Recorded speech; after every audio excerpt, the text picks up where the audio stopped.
आइए हम सभी महर्षि गौतम जी के द्वारा रचित न्याय दर्शन का स्वाध्याय करते हैं। महर्षि ने इस दर्शन के माध्यम से बताया है कि 16 पदार्थों को ठीक ठीक जानने से, समझने से मोक्ष की प्राप्ति होती है। प्रमाण, प्रमेय, संशय, प्रयोजन, दृष्टांत, सिद्धांतावयव, तर्क, निर्णय, वाद, जल्प, वितंडा, हेत्वाभास, भास, छल, जाति, निग्रह, स्थानानाम, तत्वज्ञानाम, श्रेयसाधिगमः।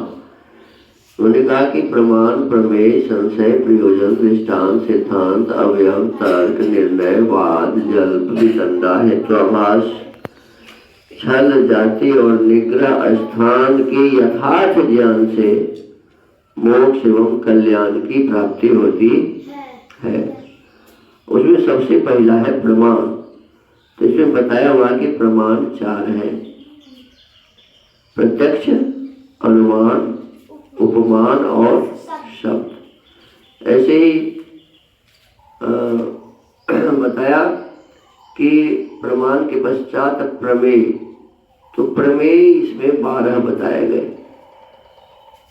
कहा कि आत्मा, शरीर, इंद्रिय, अर्थ, बुद्धि, मन, प्रवृत्ति, दोष, प्रतिभाव, फल, दुख, अपवर्ग, ये 12 प्रमेय है।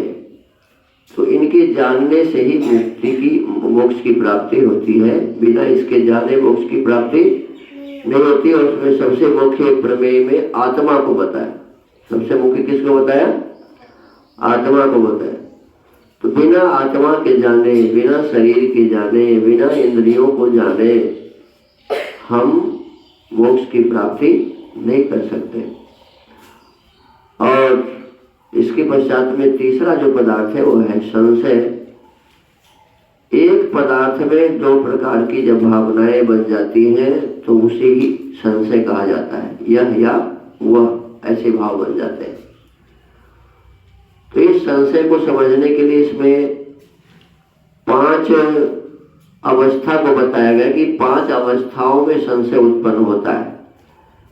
पहला अवस्था बताया गया था समान धर्मोपपत्ति।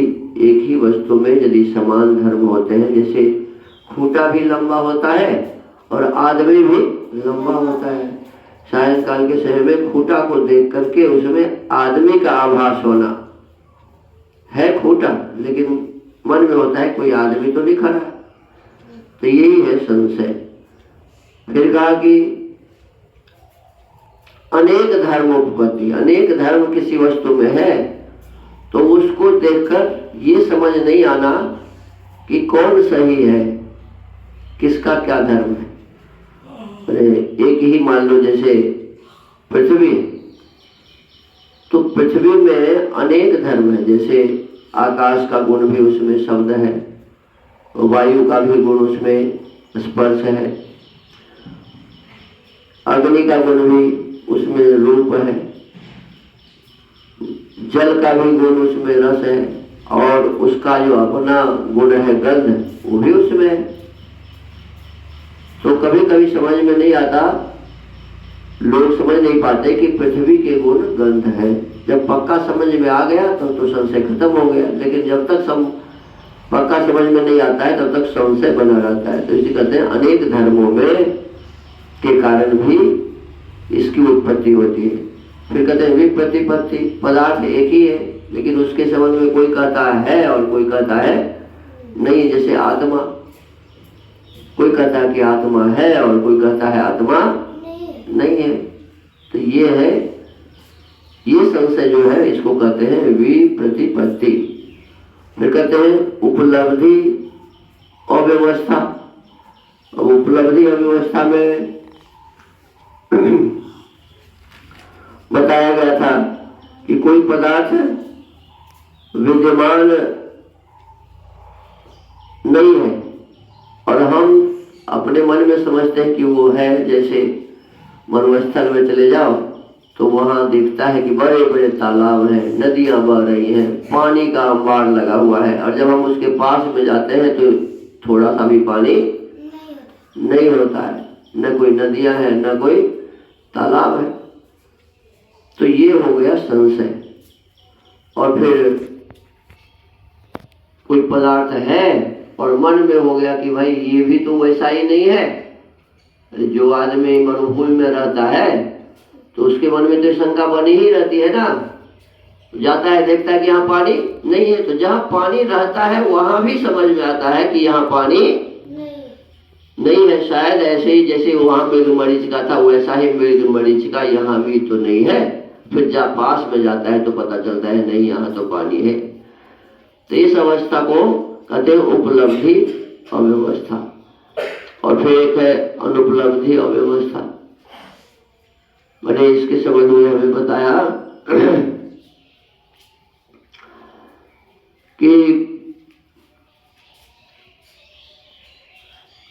विद्यमान भी वृक्षादि की जड़ दिखाई नहीं देती है किसी पदार्थ में। जैसे मतलब हमारा ये मकान है, तो आज कोई आए तो इसके नीचे में ईंट लगा हुआ है, वो दिखाई देगा उसे? नहीं दिखाई देगा। लेकिन इसके नीचे ईंट तो है। ऐसे ही किसी वृक्ष के नीचे वाला जो भाग है जड़, वो दिखाई नहीं देता है। उसके नीचे भी जो सिर है ये दिखाई नहीं देता है, लेकिन वो तो है। तो ऐसा समझ कर ये मान लिया जाए कि इसका जड़ नहीं है कि नहीं है, तो ये शंका का बात है। तो अनुपलब्धि अव्यवस्था इसे कहते हैं।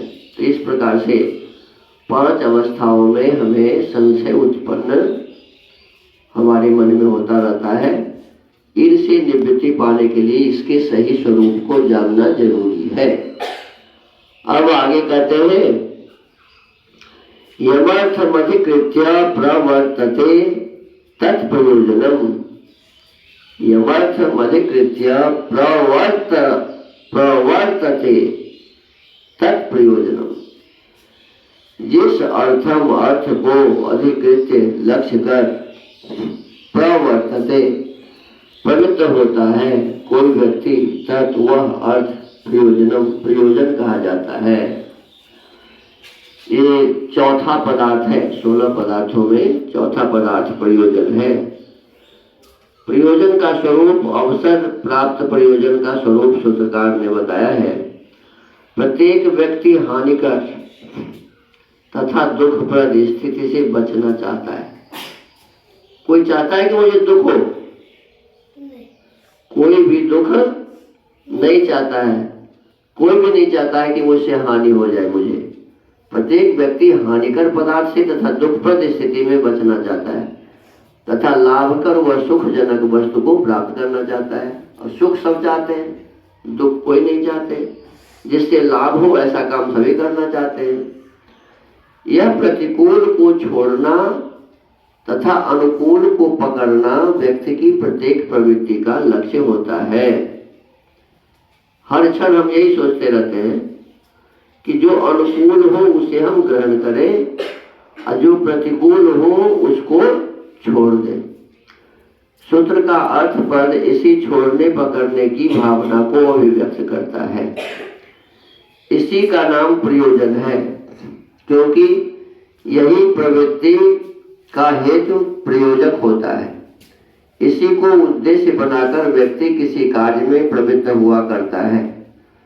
सूत्रगत अधिकृत्य पद के अंतर्हित अधिकार का तात्पर्य है इस अर्थ को प्राप्त करूंगा अथवा इसको छोड़ूंगा, ऐसा निश्चय। इसी निश्चय को उद्देश्य व लक्ष्य बनाकर व्यक्ति उसको संपन्न करने में प्रवृत्त होता है। इस प्रकार निश्चय किया हुआ अर्थ प्रवृत्ति का लक्ष्य बन जाता है, वही प्रयोजन है। संसार में प्रत्येक व्यक्ति सुख को प्राप्त करने और दुख को छोड़ने के लिए प्रवृत्त रहता है। अतः सुख प्राप्ति व दुख हानि को प्रयोजन समझना भी अयुक्त नहीं है। इस प्रकार पूर्वोक्त निश्चय के विषय सुख प्राप्ति दुख हानि को प्रयोजन माना जाए, यह भी शास्त्र से अनुमोदित है। अब जैसे हम कार्य करते हैं तो या तो हमें सुख होगा या दुख होगा। प्रयोजन हमारा क्या है कि हमें सुख मिले। कोई भी नहीं चाहता कि मुझे, लेकिन दुख भी मिल जाएगा। चाहता तो नहीं है लेकिन फिर भी दुख मिल जाएगा, तो ये भी प्रयोजन हो गया। चाहते हम नहीं है लेकिन फिर भी हमें वो मिल जाता है, तो प्रयोजन हो गया। तो यही कह रहे हैं कि संसार में असली बात तो यह है कि हम सुख चाहते हैं, तो हमारा प्रयोजन सुख पाना है। दुख से छूटना हमारा प्रयोजन है, तो दुख से छूटना हमारा प्रयोजन है। सुख को प्राप्त करना हमारा प्रयोजन है। कभी कभी क्या हो जाता है कि सुख को प्राप्त करना प्रयोजन तो है लेकिन सुख प्राप्त नहीं होता। दुख को प्राप्त करना हमारा प्रयोजन नहीं है लेकिन फिर भी दुख हमें प्राप्त हो जाता। तो इसीलिए इसमें कहते हैं कि सुख की प्राप्ति है, दुख की हानि ये तो प्रयोजन है, लेकिन सुख प्राप्त होता है और दुख भी प्राप्त हो जाता है, तो ये भी प्रयोजन के अंतर ही है। सुख प्राप्ति व दुख हानि। संसार में प्रत्येक व्यक्ति सुख को प्राप्त करने और दुख को छोड़ने के लिए पवित्र रहता है, अतः सुख प्राप्ति व दुख हानि को प्रयोजन समझना ठीक है।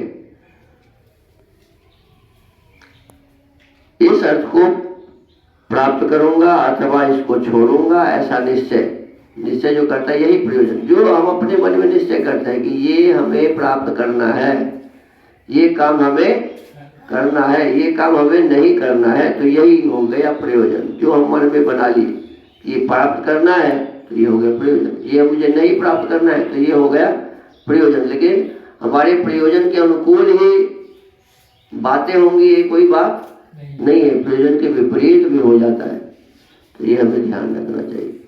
आइए स्वाध्याय के क्रम को यही विराम देते हैं। ओम।